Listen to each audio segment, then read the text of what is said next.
Maraming sumusunod. Okay? Kaya lang sila sumusunod dahil maraming pinapagaling. Ha? Actually, wala naman yun sa puso nila. Parang dito din sa atin. Mga ano, siya Mga utsusero lang. No? Meron namang totoo, pero karamihan, hindi. Ha?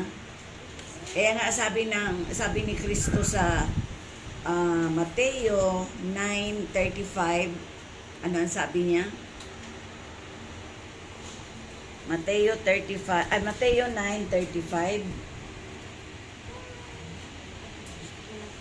Wala na akong tagabasa, dalawa na lang.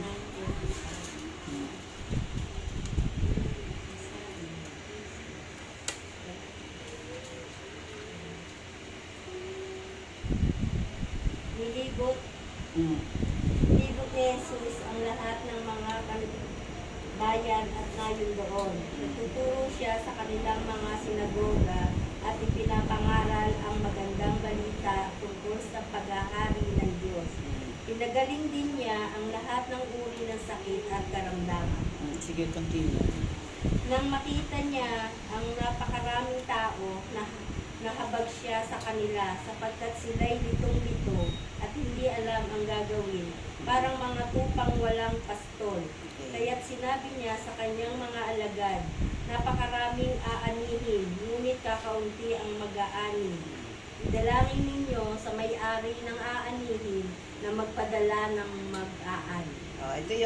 Ito yung bilin sa atin ng Diyos. Sa 38, sabi niya, ask the Lord of the harvest, therefore, anong sabi? To send out workers into this harvest field. Ibig sabihin, nahabag siya doon sa mga tao na kunyari, nagsisimba. Yung pala, iba yung layunin nila, kunyari lang. Kaya ano ang sabi ng Panginoon? Nahabag ang kanyang puso. Dahil marami lang kunwari, nag-usisera at mga oportunista, mga chismosa at marami pang iba. Ano ang layunin nila? Makatanggap lang ng ayuda mula kay Jesus. Ano yung ayuda? Sabi niya dito, nagpapagaling, nagtuturo, at ano pa? And lahat daw ng uri ng sakit at karamdaman ay pinagaling. Kaya, yun lang ang kanilang tanging layunin bakit sila lumalapit sa Diyos. No? Kaya eto, tatlo na lang itong isusugo. Tatlo na lang ang isinusugo ng Diyos. Lito na sila. No? Sa kahabagan ng Diyos, at ito ang kanyang bilin, hindi lang to sa pastor ha. Ang bilin niya sa atin, as the Lord of the harvest, no? Send out workers into the harvest field. Bakit? Maraming aanihin. No? Katulad niyan, si Papa, meron na tayong bagong Papa. No? Nakita niyo yung tao doon sa Saint, ano yun? Anong tawag doon? Saint Square, basta may square yun. Saint Patrick's Square. Ay, hindi mahulugang karayo.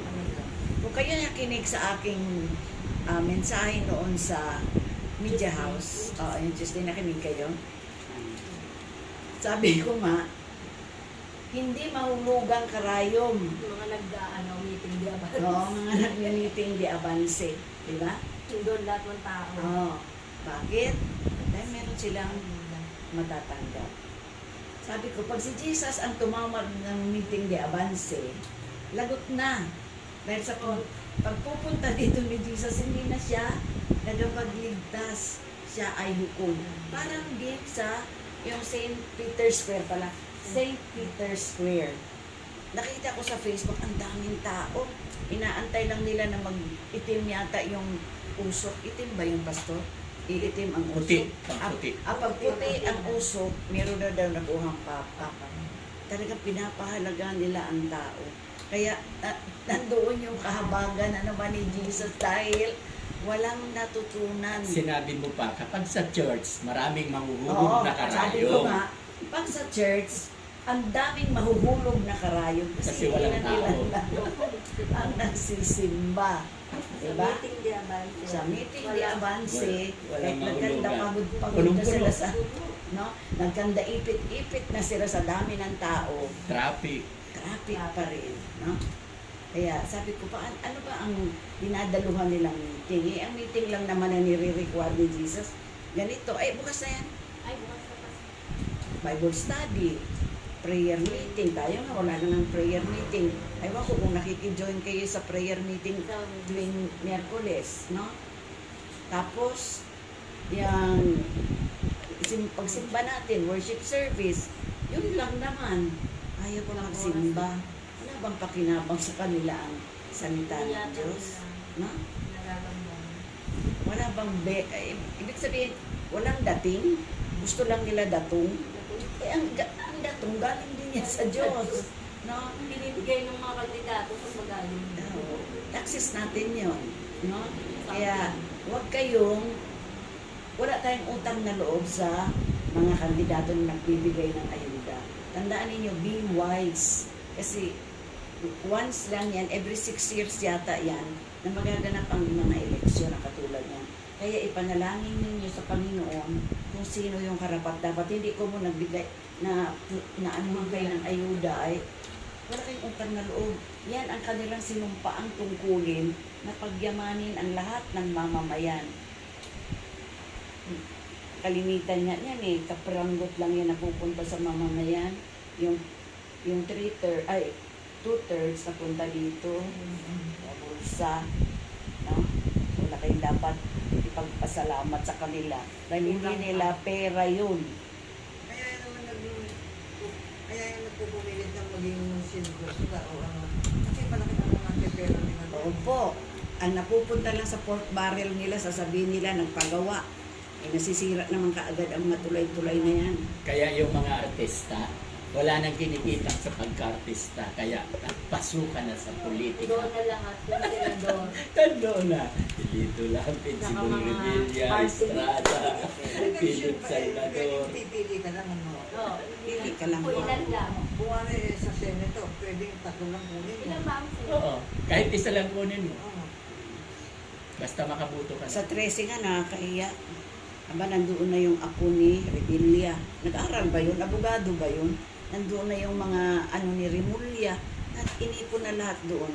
Kaya tama nga lang na pagkulot naman yung aking picture. Kaya Ba? bawal na yung dynasty tinatawag eh. Ay, hindi nyo yan mapipigilan. Kasi alam nyo naman, ang Bilyar. Villar, o si Villar nga, hindi kinasuhan eh. Pero yung isa tinanggal, na? So, ganyan ang kalakaran ng daigdig. Bubuti. Okay, so mapalad kayo mga kapatid dahil ngayon, pag-aaralan natin yung sino-sino yung mga apostoles ni Jesus. Kasi sabi dito sa chapter 10 ng Matthew, tingnan nyo inyong mga Bible, no? Ang 12. Ilan daw? 12 disciples. Okay? So, sabi dito, pakibasa nga, Liz. Tinikon ni Jesus ang 12 disciples. Ilipat ko lang yung sasakyan. Sila ng authority Mm. na magpalayas ng masamang Spirit. espiritu at magpagaling ng lahat ng uri ng sakit at karamdaman. Sandali lang ha, sandali lang, Liz. Si Jesus daw nagpapagaling ng lahat ng uri ng karamdaman at sakit. Tandaan ninyo yan ha, kaya hindi na kayo kailangang lumapit pa doon sa mga albularyo, sa mga ano yung nagpapatak ng kandila. No, hindi na, dahil dito pa lang sinabi na tandaan natin ang Bible nagpapahayag yan ng katotohanan. Lahat ng sakit ay pinapagaling ni Jesus, lahat ng karamdaman. Continue, please. Ang mga pangalan mo. Ito ang mga pinangalanan ng 12 apostles. Hmm. Una si Simon na tinatawag ding Peter, at yung kapatid niya na si Andrew, sina James at John na mga anak ni Zebedee, sina Philip at Bartholomew, si Tomas at si Matthew na tax collector, si James na anak ni Alphaeus at si Thaddeus, si Simon na makabayan at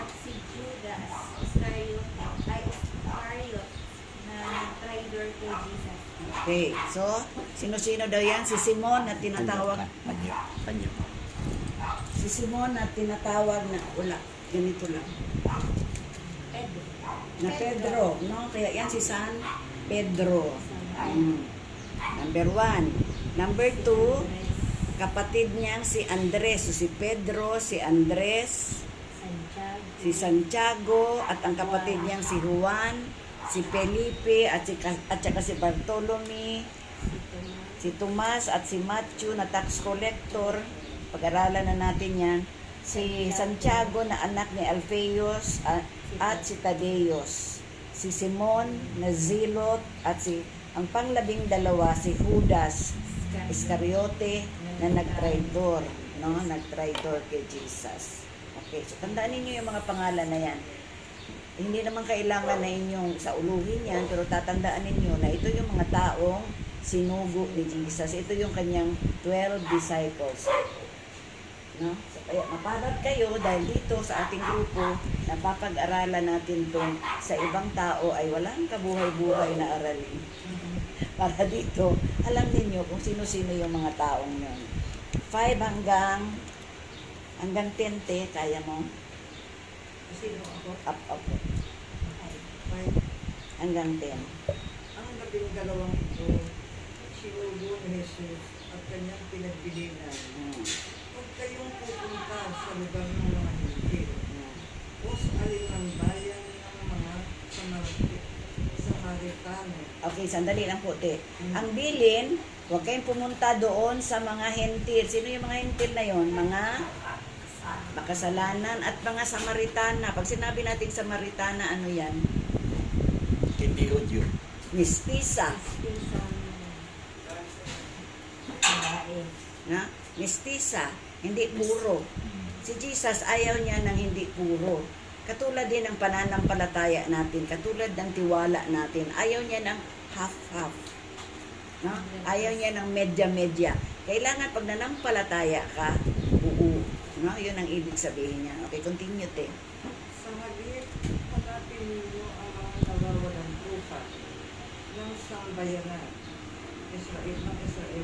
Okay, sino daw ang hahanapin? Nawawalang trupa. Mga tupa ng Israel. No? So sila ay sinugo sa Israel lamang. Wala nang iba. Hindi pwede sa Hentil, hindi pwede sa Samaritano o Samaritana. Bakit? Bakit sa Israel lang? Sa mga lost sheep, yung mga nawawalang tupa ng Israel. Bakit? Nakatanungin kayo niyan. Bakit sa Israel lang? Dahil sila lang po yung Sige, tama. Nasa dila mo na. Hilahin ko na lang para masabi mo. Hindi, nandyan na. Sa dulo ng dila. Hindi. Sapagkat sila ang pinili. No? Na bagamat nagpati hulog-hulog sila, nagtambling-tambling sila, pero hinahanap pa rin sila ng Diyos dahil sila yung napangakuan. Tandaan ninyo yan. Bakit sa Israel lang? Dahil chosen sila, pinili, at sila ay may pangako. Ano, Pastor? Tapos na? Sige lang. Oh. Sige natin, 7. Umayo kayo't ipangaral na malapit nang dumating ang Panginoon ng langit. Pagalingin ninyo ang mga may sakit at buhayin ang mga patay. Pagalingin at linisin ninyo ang mga may keto at palayasin ang mga demonyo. Yamang tumanggap kayo ng walang bayad, magbigay naman kayo ng walang bayad. Huwag kayong magdala ng pera, maging ginto, higak o tanso. Sa inyong paglalakbay, huwag din kayong magbaon ng pagkain, bigisan, pampalit na sandalyas o tungkol, sapagkat ang manggagawa ay karapat-dapat na tumanggap ng mga kanyang kabubuhay. Okay. 10 na yan, te. 10 na po. Okay. So, ito yung mga habilin. Na pag kayo ay humayo, ano daw ang sabi? Pagalingin ang mga may sakit. No? Okay, ano ka pa? Paano natin pagagalingin ang mga may sakit? Hindi naman tayo doktor. Ano ibig sabihin nito? Ipanalangin, no? Sapagkat ang panalangin ng mga matuwid ay pinapakinggan ng Diyos. Eh, tayo naman, matuwid naman tayo, di ba? Sa harapan ng Panginoon, ang tawag sa atin ay santo at santa. Ang sabi pa dito, heal the sick, raise the dead. Ako, bubuhayin daw ang mga patay, no? Sayang, hindi nabuhay si Ate Beth. Buhay naman. Ayaw Nakatulog buhay, lang. no? Ibig sabihin nitong buhayin ang mga patay, buhay pa man, yung kanyang kaluluwa ay ipiniprepare na natin para siya ay mayroong kalalagyan. Kasi, kung aantayin natin yung patay at ipanalangin, hindi na bingi na nga yun eh, di ba? Hindi na nga nila alam kung saan sila pupunta, hindi nila alam yung kanilang bahay. Sabi po nila doon, nangangaman daw, bulaklak. O, ano lang yun? Huwag silang ano, tinatakot lang sila ng diablo. Di ba napag-aralan naman So, natin? naniniwala din wala si Tibet din sa inyo, ganyan. Hindi naman bingi. Hindi bingi. Kasi mag-aawitan tayo sa langit. Hindi, dito pa lang, ipiniprepare na siya kasi matutulog nga siya eh. Eh kung hindi mo na-prepare siya, paano? Matulog lang siya. Pero, Na-erase na yung diwa. oh, pero yung direction niya, doon sa kabila. Kahit na milyon-milyon pa ang padasalin mo dyan, milyon ang itapon mo para dasalan nyo, halimbawa si Tibet, dasalan nyo para mapunta sa langit. Wala nang bearing. Oo, hindi man siya tumanggap. Eh, kasi yung mga Katoliko, meron pasya, meron pa 40 days, meron pa babandok. Sabi ba? Kasi katwiran daw nila si Jesus daw ay nagpaikot-ikot daw sa loob ng 40 days. Wala naman yan sa Bible. Ang sabi, bumaba si Jesus doon sa mga nakakulong sa Hades at inaralan. Doon yung nagpunta si Jesus, nangaral sa doon. Hindi siya pumunta sa Hindi Hades, bilangguan lang. bilangguan. Kasi yung Hades, naka-prepared na sa impyerno. Sa bilangguan yung mga nakabilanggo lang doon. Ha? So, yun ang yung mga ganyan, ang diablo, sinasakyan lang. Dahil, alam mo naman, dyan ba kahit sinilid pa, masasabi mo bang Kristiyano yan? Naniniwala. Tingnan mo. Ginawa pa siyang kaninang anak ko nga, buti ka nyo, sakto nakita ko, parang bigla kang tumayo, tapos pag ano ko, pinutol niya yung hose, para sa swimming pool. Pinutol ang Yung hose, hindi naabot doon. Tapos tinago na, pumasok siya sa loob. Hindi ko nga lang siya nasita, yung baka sakto ka mo, pagtayo ko gano'n, pag gano'n ko, nakita ko na gano'n niya, tapos pinutol ko. Ay, magagalit si Jane din kasi. Bahala na sila mag-away. Bakit? Hindi ba nagbabayad naman kayo ng tubig? Pinutin mo yun. Siguro naiirita siya. Kami naliligo sa swimming. Ang swimming pool lang alisin niya, walang tubig. Ha? So, yan ang trabaho natin ha. Baka mamaya tawagin niyo pa si Pastor, walang boses. Si Pastor, kayo na, total mga aral na kayo, ito na yung alam ninyo ang gagawin ninyo, no? Preach the kingdom of heaven. Ito daw yung ating sasabihin. Ang kaharian ng langit ay nalalapit na. Ibig sabihin, malapit nang dumating ang Panginoon, no? Malapit nang dumating ang Panginoon. So, heal the sick, pagalingin ang mga may sakit, raise the dead, cleanse those who have leprosy. Ang lahat ng ito ay gagawin natin sa pamamagitan ng panalangin, na? Ang sabi dito, drive away demons, na? Palayasin daw, no? Palayasin ang mga demonyo. Sabi dito, freely you have received, freely give, na? So, wala na silang masasabi kay pastor. Walang hiningi si pastor na bayad ni kusing. Isang buong linggo. Ngayon, mayroon na. Simula nung... Hindi, yung sa patay. Sa patay. Oo. Kung yan sa pari at ibang pastor, hindi pwede May yan. bayad na sa pare. Kahit pastor, every day, every service nila may bayad yan. Kaya, tapos sasabihin pa niya, walang alam si pastor. Lulutuan niya pa ng mga pagkain. Kasi tama siya na wala akong alam kasi hindi ako naningil. Kung may alam ako, maniningil ako. Hindi namin na kasi sa bayan. Kaya wala akong alam. Kilala mo ba yung kapatid na nagtitinda ng gulay dyan? Sina ano doon? Yung kapatid. Nagtitinda ng gulay siya sa palengke. Ang sabi diyan, tina Angeline, tina ano, gusto mo pagpipray kita, tabas-basan kita. Sabi ni Yung kapatid na nagtitinda ng gulay Sino doon. sabi babasbasan? Sino magbabasbasan? Si Angie. Sila. At tapos kami ika-ligtas na eh. Kasi kami nagbabayad ng 300 edit bawat isa. Eh sabi nga ni Angie, ano ba kayo gulay-gulay lang? Magkano lang tutuguli ba yan? At kayo magbabayad ng bawat isa eh 300 edit eh. Pag nag-absent eh, dodoble. Para daw, ligtas Sa na iglesia? ligtas na ligtas. Diyan sa Hindi palengke. siya iglesia. Hindi, dyan lang. Si ano? Sino nagutos? Ano sa iyo? Kung dati, Machi? Yung magkapatid na kasama kulot? niya, Oo. oo. Opo. Oh, eh, nagsusumbong sa akin si Angie. Sabi ko naman, Lola, ako lang ibabasbasan kapag paper. Ngayon, makinig daw ako doon sa kanilang doktorita. Tapos kami magbabayad kami ng isa, bawat sabi naman ni Angie, gulay-gulay lang. Tutubuin niyo ba yung 300 na eh, dalawa kayo? Eh pagka hindi nakapagbigay, dodoble sa isang dito. Para daw ligtas na lang. 300. Babayaran pala nila ang kanilang kaligtasan. Kawawa naman. O, papuntahin doon sa atin, at sa atin walang Sabi bayad. nga ni Angie, ay sa amin ikaw, lahat ikayan, wala ikayan. Pero maliwanag ika ang turo sa amin. Kasi Angie, may kaya nasa akin yun. Sumbong ng sumbong yun, may lahat ng nangyayari dyan. Oo. Eh, si Pastor ika, ang daming diploma. Marunong ika. Mas ganun yung bata ngayon, kaya hindi maano sa akin eh. Tagapagtanggol dyan sa palengke. Oo, tiga pag ano yan eh. So, continue po tayo. Sa ating daw paghayo, wag daw tayo magdala ng ginto, wag tayong do not take along any gold or silver or copper in your belts. No, wag daw tayo magdala niyan, mga ginto. Take no bag for the journey or extra tunic or sandal. Bakit? Ang lahat ng gumagawa ng mga ganitong bagay na mabubuti, ang kanilang pinupuntahan, pinagpapala din sila.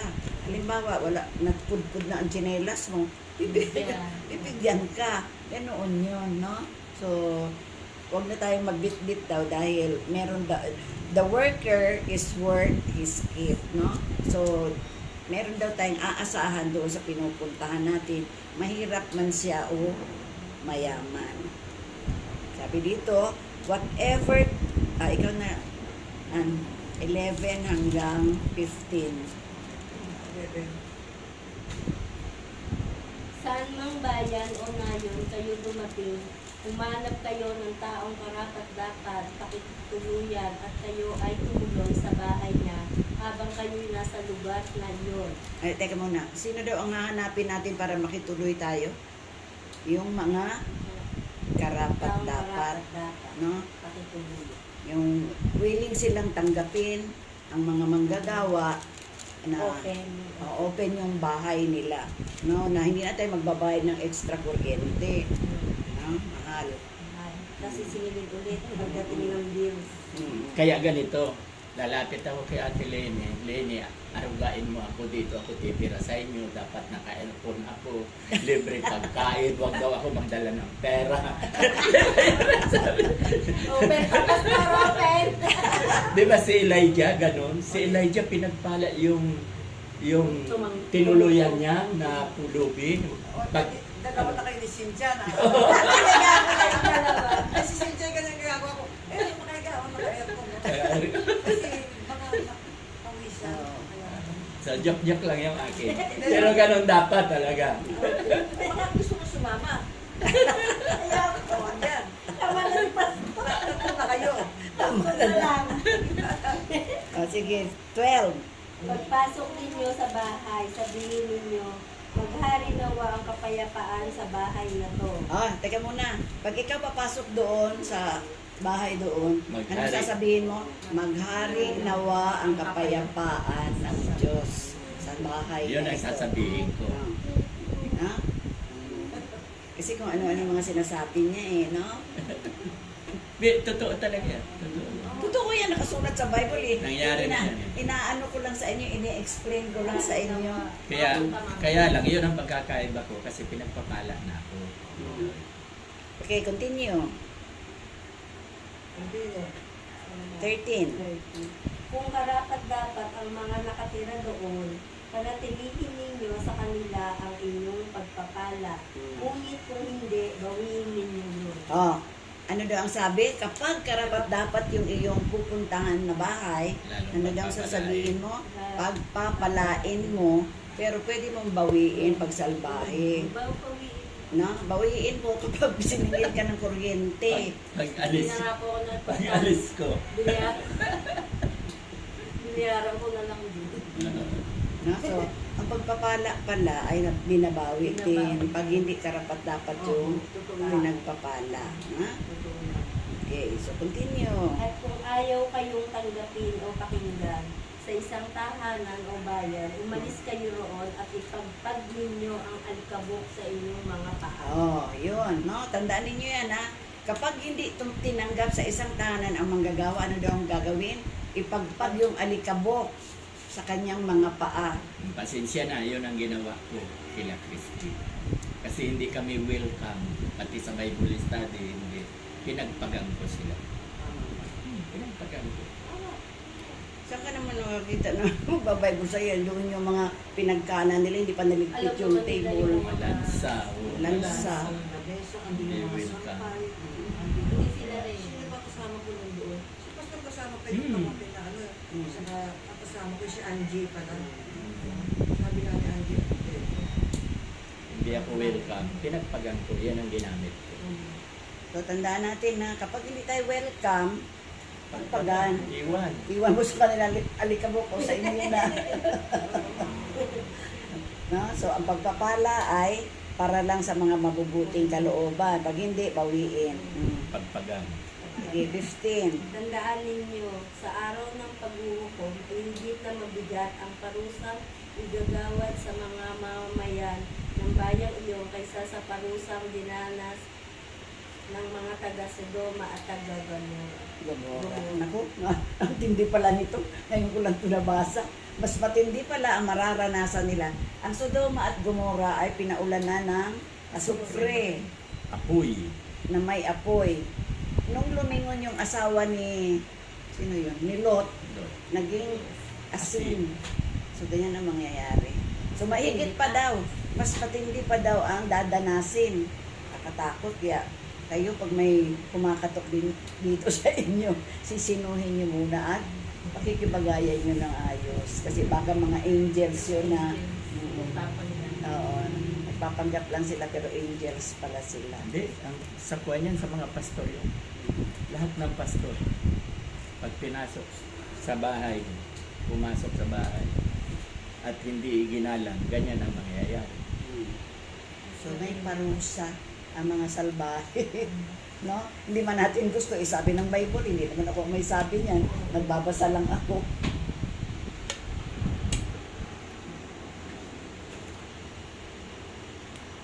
Sabi dito sa 16, I am sending you out like a sheep among the wolves. Tama to. No? Tayo ay sinusubo din ng Diyos sa gitna ng mga ano yung wolves. Asong gubat, no? Na para tayo ay mga sheep, no? I-imagine nyo yung tupa na pupunta doon sa isang kawan ng mga asong gubat. Ano kaya ang gagawin ng mga asong gubat? Siguro, kakahulan muna. Kakahulan muna. Oo. So, ganito pala katindi. Di ba? Mabuti tayo, hindi natin naranasan to. Pero nung panahon ni Pablo, ganito ang karanasan niya. No? He was sent among the wolves. No? Para siyang... Hello. Si Eric yun. Oh, ito pa. 17. Ay, ito pa pala, ang sabi, dahil isusubo daw tayo sa gitna ng mga asong gubat. Na? Sabi dito, be shrewd as a snake. Anong sa Tagalog shrewd? sa 16. Hindi niya pa nabasa. Hanggang 15 lang binasa. Matalino. Maging matalino tayo katulad ng Ahas. ahas at maging maamo naman tayo katulad ng Kalapal. kalapate. Na? So, ganyan. Maging maamo katulad ng kalapate at ano yun? Maging Matalino kayo, matalino. gaya ng No? So, dapat matalino tayo kung sino yung ayaw sa atin. Di wag ko. No? Yung gusto dito. Sa kawan. No? Basta kayo siguraduhin ninyo na tayo ay sa pagdating ni Jesus, walang isusumbat sa amin at ni pastor na hindi namin kayo naturuan. Lahat ay inaral din namin sa kung ano yung na-aral sa amin, binabahagi din namin sa inyo. No? Para walang maisumbat. Baka pagdating ng haharap tayong lahat, haharap. Pagkatanungin kami ni pastor doon ni Jesus, o anong ginawa ninyo doon? Totoo yan, haharap tayo lahat. Hindi lang kami. Kung ma-attend sa atin, pagka kinurek ni pastor, gusto nila, pinipilit yung tama sila. Hindi pastor sila ba yun? Asawa ni Lisa? Si Pastora. Benji. Ay, sige. Pastor Benji. Nakikita mo pa sila, Liz. Si ano, Dr. Inji, nung nakaraan linggo. Pero yung dalawang babae, wala na. Parang nagkaawa yata eh. Hindi ata nakakapunta sa Torah May, dito. ano to, may boyfriend daw siya. Nung last punta. Pastora. Foreigner. Pero nagbabible pa rin sila. Wala nang ano eh. Wala na. Wala akong balita kasi Di ba just major pa yung narinig ko? di ba si ano, sino ba yung bakla? Pumunta dito? Sir Light. Pumunta yung doon.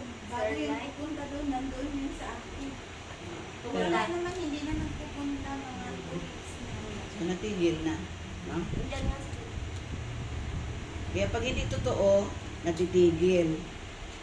nagdaan lang. Ang mga totoo, kahit konti na tayo, nagpapatuloy. No? So, nagpapatuloy. Kaya huwag tayo paghinaan ng loob, mga kapatid. Kung tayo man ay ilan-ilan lang, ay di ilan-ilan lang tayo pupunta sa langit na tagakawit. No? Pag busy kayo, pagka basta si Lisa, talagang laging present. Basta unahin natin ang Panginoon, hayaan mo na yung ibabala sila. Nag-umpisa kami rito, 3 lang eh. Siya, si Christy, ako. 3 lang. Ako lang ako. Dumami. So, dapat daw sa panahon ng ating paghayo, dapat daw maging matalino tayo katulad ng serpiente, pero maging maamo tayo katulad ng kalapate. No? At sabi dito, be on guard against men. They will hand you over to the local council and flog you in their synagogues. Mag-ingat daw tayo, mga nagsasabing, magpunta kayo doon sa amin, magbabayad kayo 300, ligtas na kayo. Ha? Mag-ingat kayo at dito lalatiguhin pala kayo eh sa kanila. Sa, ha? Diba? Lalatiguhin. Be on guard against men. They will hand you over to the local council and flog you in their synagogues. Hahagupitin pala kayo pag hindi ka marunong sumagot. Kaya mag-ingat tayo mga kapatid. Kasi marami ding umaali-aligid na akala mo totoo, convincing na ang mga salita nila. Hindi lang ako na-convince yung magbabayad ka 300. Ako na lang ang katibayan na marami na nagloko sa akin. No. Diba maraming tutulong? Tutulong daw sila sa gawain. Hindi ko ako nang niloko. Imbis na dumami tayo, nawala pa, pati mga kabataan nawala. So, anong oras na? Pwede na. Pwede na? So hanggang dyan na lang muna ang ating pag-aaral. I-continue nyo na ang ating aralin mula sa verse 18 hanggang sa matapos itong chapter 10. Na? So pakinabang ba mga kapatid ang ating pag-aaral? No? Pakinabang. Sa iba ba to eh?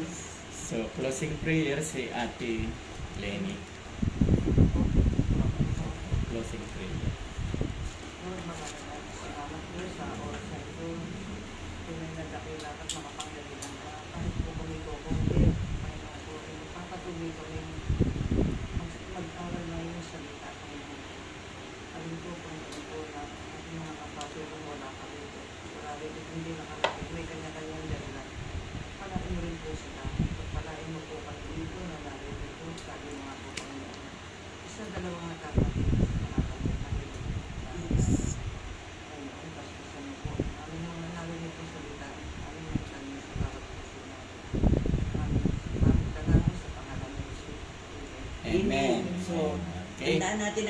pinag-aralan, mga kapatid.